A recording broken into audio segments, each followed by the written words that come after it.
Hola a todos, bienvenidos a este video donde vamos a estar explorando un tema muy interesante desde el punto de vista del análisis de tu psiquis. ¿Por qué debes analizar tus traumas de la infancia y someterte a un proceso terapéutico que te permita sanar de todo lo que experimentaste en ese tiempo de tu vida? Y quise hacer este video porque la mayoría de las personas suele reprimir lo que sintió en ese tiempo, pero el dolor no se va a ninguna parte. Y lo peor es que no tienen a nadie con quien conversar de ciertos eventos que fueron muy significativos y que están allí causándonos dolor en nuestro presente, sin que muchas veces seamos conscientes de que esto está sucediendo, porque como siempre digo, son esos hechizos de tu psiquis los que se activan y que te llevan a revivir una y otra vez una situación que en tu infancia fue muy dolorosa y que como no la has descomprimido de tu psiquis, sigue afectándote del mismo modo en que lo hizo en el tiempo en el que la experimentaste. Un ejemplo de ello son los sobrenombres que te pusieron en la infancia, que por lo general iban orientados a destacar un aspecto físico o de tu personalidad, que por alguna persona fuera considerada como algo negativo, pero que por consecuencia de aquello, por el dominio que pudiera tener esa persona que te ponía ese sobrenombre sobre los demás, se transformaba en una característica que todos, de forma general, consideraban como algo negativo. A veces, incluso esas características se inventan. Por ejemplo, hace mucho tiempo atrás trabajé el caso de una persona que pensaba que tenía mal aliento. Y eso ocurría porque uno de sus compañeros de colegio en su infancia, solo por molestarlo, porque le tenía envidia en el fondo, comenzó a hacer correr el rumor de que ese niño tenía mal aliento, lo que era una absoluta mentira. Pero como te podrás imaginar, los niños no suelen detenerse a pensar en el daño que las mentiras pueden hacerles a otros. Entonces, en ese colegio donde él iba, todo el mundo comenzó a burlarse de él porque tenía un mal aliento. Te insisto, era una total mentira porque ese niño solía ir al dentista, la madre lo obligaba a ello y además tenía una muy buena higiene.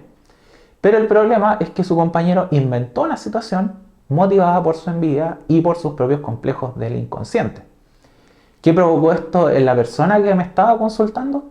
Bueno, que cuando él llegó a su vida adulta tenía mucho miedo de hablar con otras mujeres, en particular con las que le gustaban, porque pensaba que ellas iban a percibir el supuesto mal aliento que tenía. Era una sensación de la que no se podía escapar y a nivel mucho más profundo, fíjate, por causa de un sobrenombre, él comenzó a sentirse poco digno de encontrar el amor en otra persona. Entonces, como yo conocía a esta persona, le decía que él no tenía mal aliento. De hecho, tenía muy buen aliento porque tenía una muy buena higiene. Pero te fijas los hechizos de la psiquis de los que yo siempre hablo, ya que era él quien no podía evitar pensar y sentir que tenía un mal aliento. Él mismo me decía que podía percibir su mal hálito. Entonces, si te fijas, aquí estamos en presencia de un caso que se da porque una persona experimentó un trauma en su infancia que se agrandó porque muchas de las niñas de su entorno lo conocieron por su sobrenombre asociado a su mal aliento. Y por lo mismo, de forma muy cruel, se alejaban de él. El problema es que esta situación, como te decía al principio, siguió afectándolo en su vida adulta, que fue el motivo por el que me consultó. Entonces, lo que hicimos en una serie de sesiones fue explorar todo el entorno que lo rodeó en ese tiempo para definir qué sintió él frente a ese maltrato social del que fue objeto en su infancia.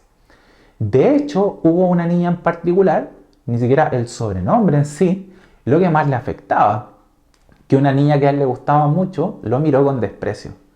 Y a partir de allí, lo que hicimos fue desarrollar la segunda parte del proceso que yo sigo, que consiste en ayudarte a comprender qué ocurre con las personas que le estaban haciendo sentir de esa forma.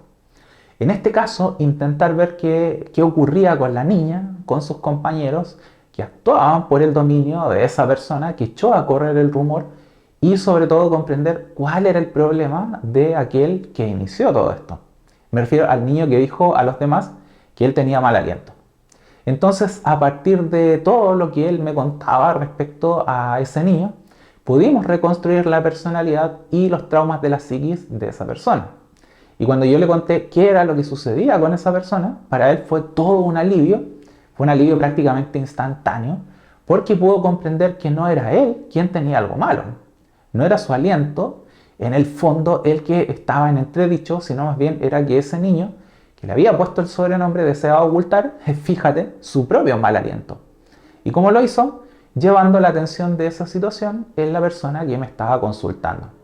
Entonces, el mal aliento que percibían todos, incluyendo a mi cliente, era el de ese niño que puso el sobrenombre porque con toda seguridad alguien le dijo que percibía mal aliento de alguien. Y esa persona señaló a mi cliente como el culpable. Y fíjate, todo esto a partir de traumas que surgen en la infancia. Y por eso es tan importante que analices lo que te sucede, porque en el caso particular de los sobrenombres se da el tema de que es algo que aun cuando tú lo reprimas, aún así sigue molestándote en cada uno de los días de tu vida. Entonces, como te decía, una de las principales razones por las cuales debes analizar tus traumas de la infancia es porque te afectan en tu vida adulta, sin que te des cuenta de ellos.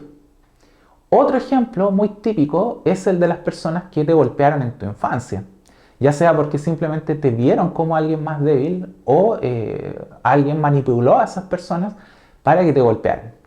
Muchas personas se vuelven muy agresivas o generan una agresividad reprimida en su vida adulta por causa de este tipo de experiencia.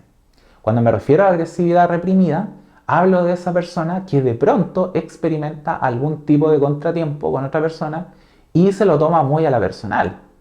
Ve ese comportamiento como una agresión y en lugar de hacer algo, de ser asertivo, esconde su resentimiento y su rabia.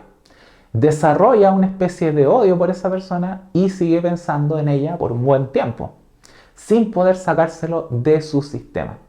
Te puedo hablar de un caso puntual que era el de un joven que entró en una pelea con otro niño, perdió la pelea y eso le provocó que en su vida adulta viviera siempre en una especie de pelea infinita, porque estaba reviviendo una y otra vez esa pelea que había perdido alguna vez. Entonces veía en todos sus amigos, colegas, parejas, a esa persona que le había provocado una derrota por la cual se sentía muy culpable, se sentía muy humillado, porque muy en el fondo deseaba haber ganado esa pelea. ¿Y por qué ocurrió esto? Bueno, porque cuando la pelea terminó, todos sus amigos, entre comillas, se burlaron por mucho tiempo de ese evento. Hasta el día en que me consultó, lo seguían haciendo. Y él se sentía menos valioso, menos hombre, por un evento que había ocurrido cuando él tenía 8 años. Y al hacer el análisis, le ayudé a reconstruir toda la situación y a ponerla en perspectiva. Y lo que salió fue que la pelea se originó por causa de un adulto, que obligó a esos niños a pelear para divertir al resto. Porque a su vez ese adulto era un cobarde. Pero aquí viene lo interesante del asunto. El rival de mi cliente era mucho más grande que esa persona.